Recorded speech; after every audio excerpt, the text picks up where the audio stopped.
प्यारे बच्चों, कैसे हैं आप। आशा करती हूँ कि आप अपने घर में स्वस्थ होंगे, सुरक्षित होंगे और थोड़ा सा पढ़ाई में भी ध्यान लगा रहे होंगे। तो चलिए शुरू करते हैं आज का पाठ।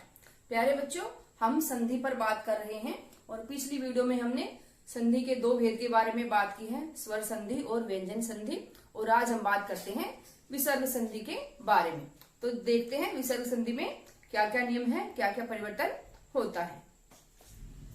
विसर्ग संधि का अर्थ है प्यारे बच्चों, विसर्ग के साथ जब स्वर आ जाए या व्यंजन आ जाए और उनका मेल होता है तो जो विकार होता है, परिवर्तन होता है, वहां पर हम विसर्ग संधि कहते हैं।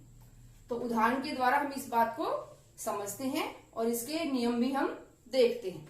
विसर्ग संधि का पहला, विसर्ग से तो आप परिचित होंगे ही, जो हमारे संस्कृत भाषा में विसर्ग के शब्दों का प्रयोग किया जाता है। जैसा कि आपको पता ही है कि संस्कृत भाषा से ही हिंदी भाषा का विकास हुआ है, तो इसलिए हिंदी भाषा में जो संस्कृत भाषा के शब्द तत्सम रूप में आए हैं वहीं पर इस संधि का प्रयोग किया जाता है। तो पहला नियम है विसर्ग का ओ हो जाना। जहां पर विसर्ग है वो ओ हो जाता है। तो देखते हैं किस नियम के कारण यह है ओ में बदलता है। देखते हैं, यदि विसर्ग से पहले ए है, विसर्ग से पहले ए है और विसर्ग के बाद वाले शब्द में यदि अ, तीसरा व्यंजन, चौथा व्यंजन, पांचवा व्यंजन, अंतस्थ व्यंजन य, र, ल, व यदि हैं, तो उस विसर्ग के स्थान पर क्या हो जाता है? ओ। प्यारे बच्चों, इस नियम को एक बार ध्यान से आप देख लें, उसके बाद इसके उदाहरणों पर चर्चा करते हैं। जब हम नियम पढ़ते हैं तो हमें बड़ा कठिन लगता है, परंतु जब हम उदाहरणों पर चर्चा करते हैं तो नियम हमारा बहुत आसान हो जाता है। उदाहरण है, जैसे हमारा शब्द है व्यह जमा वृद्ध। तो व्यह जमा वृद्ध, तो यहाँ पर जो विसर्ग है इससे पहले हमारा है अ। इस नियम के अनुसार विसर्ग से पहले हमारा अ है और विसर्ग के बाद हमारा व है, अंतस्थ व्यंजन व। तो विसर्ग के स्थान पर हमारा हो जाएगा ओ और हमारा शब्द बनेगा वयोवृद्ध। कैसे बनेगा? ये व्य, यहाँ पर ओ आया और इस ओ के साथ मिलकर ये बन गया यो और हमारा शब्द बना वयोवृद्ध। जैसा कि मैंने आपको पहले भी बताया था, जो संधि है बीच के वर्णों में सिर्फ संधि होती है, इधर के आगे के उधर के पीछे के शब्द में कोई परिवर्तन नहीं होता है। अगला देखते हैं, मन है जमा कामना। हमारा शब्द बना मनोकामना। कैसे बना? यहाँ पर जो मन है यहाँ से ये विसर्ग है, विसर्ग हटकर और विसर्ग के स्थान पर आ गया हमारा ओ। और ओ ये है जो इस न के साथ जुड़कर बन गया ओ और हमारा शब्द बना मनोकामना। अगला है मन है जमा हर।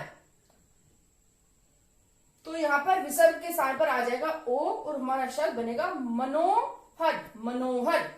मन है जमा रंजन, मनोरंजन। विसर्ग हट जाएगा और विसर्ग के स्थान पर आ जाएगा ओ और वो ओ इस न के साथ जुड़कर बन गया नो और हमारा शब्द आया मनोरंजन। ऐसे ही तेजह जमा मैं, तेजो में। यश है जमा गान, यशोगान, यश का गान। रज है जमा गुण, रजोगुण। प्यारे बच्चों, जो हमारा हिंदू धर्म का दर्शन है उसके अनुसार 3 गुण होते हैं, रजोगुण, तमोगुण और सतोगुण। ठीक है, उन्हीं गुणों पर ही सबका व्यवहार स्वभाव आधारित होता है। तो रज है जमा गुण, रजोगुण। मन है जमा विज्ञान, विसर्ग हट गया ओ आ गया और वो ओ न के साथ मिलकर बना ओ नो और हमारा शब्द आया मनोविज्ञान, मन का विज्ञान। अध है जमा पतन, शब्द बना अधोपतन। अधोपतन मतलब चरित्र में पतन होना, ढलान होना। तप है जमा बल, तपोबल, तप का बल। प्यारे बच्चों, ये नियम उम्मीद करती हूँ कि आपको समझ में आ गया होगा अच्छे से। इस नियम में कुछ अपवाद भी हैं जिनकी चर्चा हम यहाँ पर करेंगे।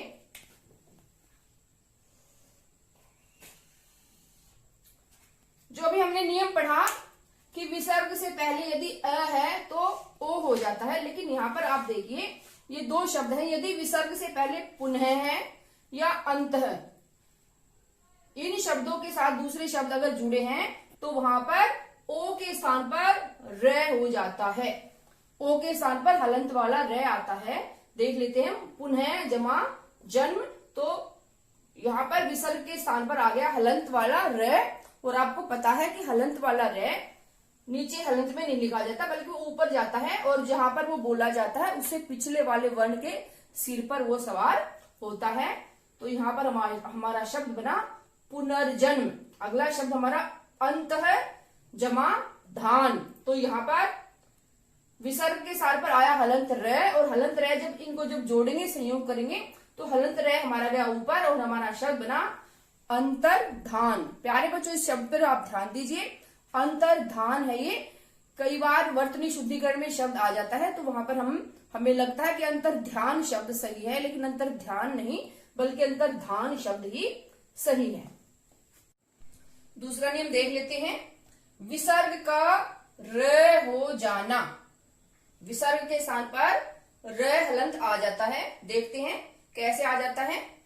विसर्ग से पहले जो हमारा विसर्ग है यदि उससे पहले ए आ से भिन्न स्वर आए, इसका इस पंक्ति का अर्थ है प्यारे बच्चों कि ए आ से अलग कोई भी स्वर आए, ए आ नहीं आना चाहिए, उससे अलग कोई भी अगर स्वर आता है विसर्ग से पहले तो विसर्ग के बाद क्या क्या है, कोई भी स्वर है, और हमारा जो क च ट प वर्ग है उनका तीसरा चौथा और पांचवा वर्ण है, अथवा य र ल व या है, तो वहां पर विसर्ग के स्थान पर हलंत र होगा। इस नियम को एक बार दोबारा से देख लेते हैं। यदि विसर्ग से पहले ए आ को छोड़कर कोई भी दूसरा स्वर आता है विसर्ग से पहले, और विसर्ग के बाद कोई भी अन्य स्वर आता है, या हमारे जो 5 वर्ग हैं उन पांचों वर्गों का तीसरा चौथा और पांचवा वर्ण आता है, अथवा य र ल व और है आता है, तो वहां पर विसर्ग के स्थान पर हमारा हो जाएगा हलंत में र। चलिए उदाहरणों के द्वारा इस बात को हम अच्छे से समझ लेते हैं। हमारा शब्द है नि जमा आशा, तो यहाँ पर आप देख सकते हैं विसर्ग के सामने जो विसर्ग से पहले है मात्रा वो हमारी ई की मात्रा है, ठीक है। तो ई की मात्रा है और विसर्ग के बाद आ की मात्रा है, कोई भी स्वर हो सकता है। तो यहाँ पर हमारा जो विसर्ग है वो किस में बदल जाएगा, हलंत र में। तो हमारा शब्द बना नि जमा र जमा आशा। तो र जो हमारा यहाँ पर हलंत में आया, उपसर्ग हटाकर हमारा जो र हलंत में आया, ये र इस आ के साथ मिलकर रा बन गया।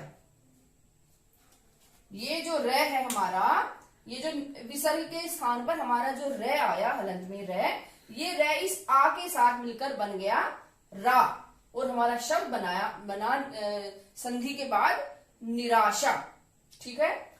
नि जमा मल, तो यहाँ पर भी ए और आ से अलग मात्रा है, ई की मात्रा है, तो विसर्ग के स्थान पर हमारा आ गया हलंत में र, और ये बन गया हमारा निर्मल। ये हलंत में र है तो ये इसमें कोई परिवर्तन नहीं होगा, तो ये र हलंत में है जो ये ऊपर चला जाएगा। हिंदी भाषा में र को इस प्रकार से कहीं पर भी नहीं लिखा जाता है शब्दों के बीच में। शब्दों के बीच में जब हलंत में र आता है तो वो ऊपर चला जाता है, इस रूप में रेफ कहते हैं इसे। ये र की कोई मात्रा नहीं है बल्कि ये आधा र है जो ऊपर चला गया, ठीक है।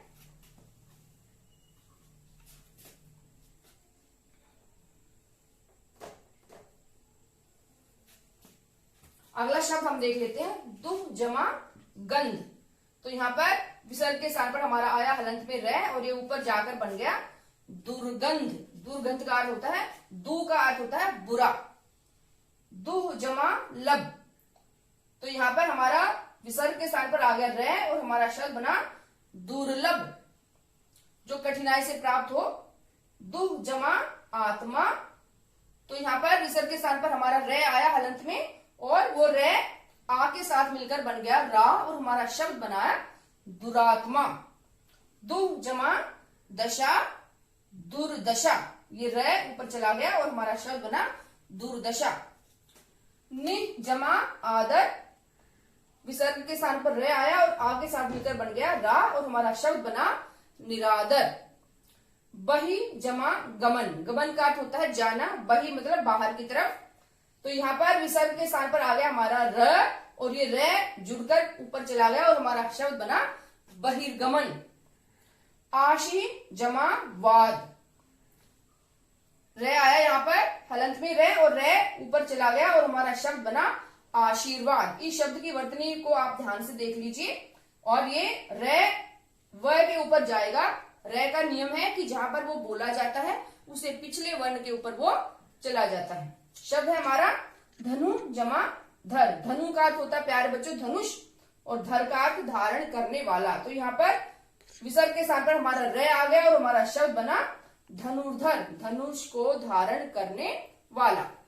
निह जमा उत्साह, तो यहाँ पर रे आया हलंत में रे और इस ऊ के साथ मिलकर बन गया रू और हमारा शब्द बना निरुत्साह। निह जमा उपमा निरूपमा, ये रे के प्रयोग में मैंने आपको बताया भी था कि रे पे ऊ की मात्रा जब लगाते हैं तो कैसे कैसे वो लगती है, छोटे ऊ की मात्रा कैसे और बड़े ऊ की मात्रा कैसे। तो यहाँ पर छोटे ऊ की मात्रा है तो ये इस प्रकार से लगेगी निरूपमा निरुत्साह। निह जमा याद, तो हमारा शब्द बना रे आ गया और हमारा शब्द ये रे यहाँ पे आया और ये ऊपर चला गया और शब्द बना हमारा निर्यात। बही जमा मुख, शब्द हमारा बना बहिर्मुख। ठीक है, अगला शब्द है हमारा दु जमा आशा और हमारा यहाँ पर विसर्ग के स्थान पर रे आ गया और रे इस आ के साथ मिलकर बना रा और हमारा शब्द बना दुराशा। अंत है जमा आत्मा, यहाँ पर रे आया और रे आ के साथ संयुक्त होकर बन गया रा और हमारा नया शब्द बना अंतरात्मा।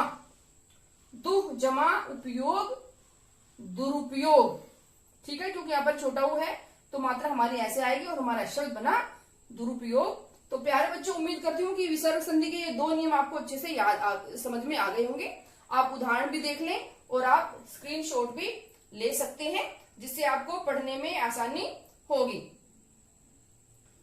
तो चलिए विसर्ग संधि के और बाकी नियमों के बारे में बात कर लेते हैं।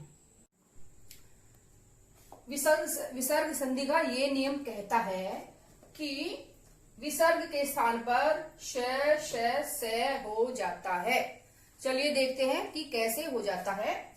यदि विसर्ग के बाद च या छ वर्ण है, विसर्ग के बाद यदि च या छ व्यंजन है तो विसर्ग के स्थान पर हो जाएगा श। यदि विसर्ग से बाद ट और ठ व्यंजन है, विसर्ग के बाद यदि ट और ठ व्यंजन है तो वहां पर विसर्ग के स्थान पर हो जाएगा श। यदि विसर्ग के बाद त और थ है तो विसर्ग के स्थान पर हो जाएगा स। चलिए इस बात को उदाहरणों के द्वारा अच्छे से समझते हैं। हमारा शब्द है निह जमा छल, तो यहाँ पर छ है, इस नियम के अनुसार छ के स्थान पर छ है तो विसर्ग का क्या हो जाएगा श और हमारा शब्द बना निह जमा छल निश्चल। निश्चल क्यों बना? क्योंकि विसर्ग के स्थान पर यहाँ पर हमारा जुड़ गया आधा श, हलंत में श, तो हमारा शब्द बना निश्चल। ठीक है, हमारा शब्द बना निश्चल। ऐसे अगला शब्द है हमारा निह जमा चय, तो यहाँ पर विसर्ग के स्थान पर हमारा श आ गया और हमारा शब्द बना निश्चय। ये श जुड़ गया यहाँ पर निश जमा चय, तो हमारा शब्द बना निश्चय। अगला है निह जमा चिंत निश्चिंत निश्चिंत, तो यहाँ पर ये श है, आधा है और ई की मात्रा है, तो ये ई की मात्रा इस श को अपने संरक्षण में ले लेते हैं तो ई की मात्रा इसके आगे से जाएगी। इस बात का आप ध्यान रखें। अगला शब्द है हमारा निह जमा तार, तो यहाँ पर ये त है और इस नियम के अनुसार तय है हो तो स हो जाएगा, तो इसलिए हमारा यहाँ पर शब्द बना निस्तार। ये स यहाँ पर विसर्ग के स्थान पर जुड़ गया और हमारा शब्द बना निस्तार। ऐसे ही अगला शब्द है हरि जमा चंद्र। तो च है यहाँ पर, तो च है इसलिए विसर्ग के स्थान पर हो जाएगा हमारा श और हमारा नया शब्द बना हरिश्चंद्र। मन है जमा ताप, मनस्ताप। विसर्ग के स्थान पर आ गया हमारा स। ऐसे ही अगला शब्द है हमारा दुह जमा चक्र। तो विसर्ग के स्थान पर आ गया श और हमारा शब्द बना दुष्चक्र। नि जमा चल, हमारा नया शब्द बना निश्चल। नम है जमा ते, तो विसर्ग के स्थान पर जुड़ गया स और हमारा नया शब्द बना नमस्ते। ठीक है, चलिए अगले नियम पर भी ध्यान दे लेते हैं। विसर्ग का लोप और पूर्व स्वर दीर्घ होना। ये एक ऐसा नियम है कि विसर्ग का लोप होना, लोप का मतलब है विसर्ग समाप्त हो जाता है और विसर्ग से पहले जो स्वर है वो ह्रस्व है तो वो दीर्घ स्वर में परिवर्तित हो जाता है। तो इस नियम में कैसे है, विसर्ग से आगे यदि र है, विसर्ग से पहले यदि र है हलंत में, तो विसर्ग के बाद तो वह जो विसर्ग के पहले का जो स्वर है वो दीर्घ स्वर में परिवर्तित हो जाता है। उदाहरण देखते हैं, हमारा शब्द है निह जमा रोग। तो ये र है यहाँ पर, र के कारण जो विसर्ग हट जाएगा और नी की जो मात्रा है ये बड़ी ई में बदल जाएगी और हमारा शब्द बनेगा निरोग। ऐसे ही निह जमा रव, नीरव। नी का अर्थ है प्यारे बच्चों नहीं, जैसे निरोग बिना रोग, जहां जिसमें कोई भी रोग कोई भी बीमारी नहीं है वो होगा निरोग। नी जमा रव, रव का अर्थ होता है शोर, किसी भी प्रकार की ध्वनि, किसी प्रकार का आवाज, किसी भी प्रकार की आवाज। नीरव जहां पर बिल्कुल शांत हो। नी जमा रस, नीरस, किसी भी प्रकार के रस से विहीन। नी जमा रज, नीरज। रज का अर्थ होता है प्यारे बच्चों रेत या मिट्टी या भूमि, और नीरज जैसे कि आपको पता है कई बच्चों का नाम भी होता है नीरज। नीरज का अर्थ होता है कमल, और कमल आपको पता है कि पानी में ही उगता है, उसके लिए मिट्टी की आवश्यकता नहीं होती, इसलिए कमल को नीरज भी कहते हैं। आज उम्मीद करती हूँ नीरज शब्द का अर्थ आपको अच्छे से समझ में आ गया होगा। अगला नियम देखते हैं, बिल्कुल बहुत छोटे छोटे से नियम है ये, एक बार ध्यान देने की आवश्यकता है, उसके बाद आपको ये अच्छे से याद हो जाएंगे। छोटा सा नियम एक और है, कुछ शब्दों में विसर्ग का स हो जाता है, विसर्ग के स्थान पर स आ जाता है। यहाँ पर भी हमने विसर्ग के स्थान पर स आया है, लेकिन यहाँ पर इन वर्णों के सामने श आया है, लेकिन ये दूसरे वर्ण है पुरह जमा कार। यहाँ पर कार है, क है, यहाँ पर क की कोई बात नहीं है। तो यहाँ पर यदि क है तो विसर्ग के स्थान पर क्या आ जाता है, अलग से एक शब्द आ गया हमारा हलंत में स, और हमारा शब्द बना पुरस्कार। ऐसे ही नम है जमा कार, नमस्कार। विसर्ग के स्थान पर यहाँ पर स जुड़ गया है। ठीक है, एक और छोटा सा नियम है, उसको भी देख लेते हैं। यदि विसर्ग के बाद श स आते हैं तो विसर्ग उन्हीं का रूप ले लेता है, उन्हीं के रूप में विसर्ग बदल जाता है। उदाहरण देख लेते हैं, जैसे हमारा शब्द है नि जमा शंग। तो ये श है, इसलिए विसर्ग जो है इसी श का रूप ले लेता है और हमारा शब्द बना निशंग। यहाँ पर जो श है आधा श, ये इस विसर्ग के स्थान पर इसमें जुड़ गया है। अगला शब्द देखते हैं, नि जमा संतान, नि संतान। ये विसर्ग के स्थान पर स यहाँ पर जुड़ गया, जो स था उसी का आगे आधा जुड़ गया है। दुह जमा साहस, दुस्साहस। दुह जमा शासन, दुशासन। दुह जमा सह, दुस्सह। तो प्यारे बच्चों, हमारा विसर्ग संधि का ये पाठ आज पूरा होता है। हमने अपनी पिछली वीडियो में आपको संधि के तीनों भाग अच्छे से समझा दिए हैं, बहुत सारे उदाहरणों का प्रयोग किया गया है और मैं उम्मीद करती हूँ कि आपको अच्छे से समझ में आ गया होगा। प्यारे बच्चों, मैंने अपनी तरफ से पूरी कोशिश की है कि मैं संधि के हर भाग को, हर भेद को उदाहरणों के द्वारा आपको मैं समझाऊं। अब आप पर है ये बात कि आप कितना समझ पाते हैं, और मैं तो उम्मीद करूंगी कि संधि आपको पूरी तरह से अच्छे से आ जाए और संधि के जितने भी प्रश्न आपकी प्रतियोगी परीक्षाओं में आए आप उनका सही से उत्तर दे पाए और आपको पूरे के पूरे नंबर उसमें मिले। तो आज के लिए इतना ही, मिलते हैं एक नए पाठ के साथ।